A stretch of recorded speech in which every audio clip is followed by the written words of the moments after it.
Bharatiya Janata party అధికారంలోకి వచ్చి ఈ దేశంలో 10 సంవత్సరాలు గడుస్తా ఉంది. 150 నినాదాలు ఇచ్చినాడు నరేంద్ర మోడీ. 150. సబ్కా సాత్ సబ్కా వికాస్ ఏమన్నా అయ్యిందా? ఏం జరగలేదా?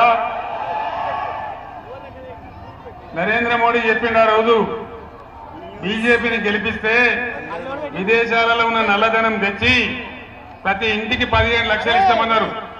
వచ్చినాయా? ఏం మీకు వచ్చినాయట కదా 30 లక్షలు? లేదు 30 వచ్చినాయట. రాలేదా?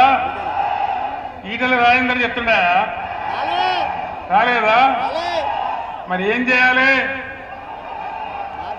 3 లక్షల మెజార్టీతో లక్ష్మారెడ్డి గారిని గెలిపించాలి. అంతేనా? బేటీ పడావో బేటీ బచావో ఏమైనా జరిగిందా? వికసిత్ భారత్ ఏమైనా జరిగిందా?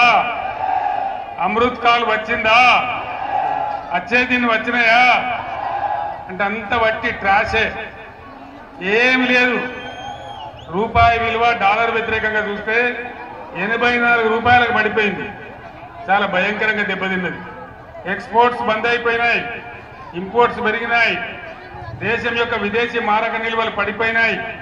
అంతర్జాతీయంగా దేశం ప్రతిష్ట మంట కలిసిపోతా ఉంది మోడీ హయాంలో. మొన్న అరవింద్ కేజ్రీవాల్ ను కవితను అరెస్ట్ చేస్తే అమెరికా దేశం కూడా తమ నిరసన వ్యక్తం చేసింది.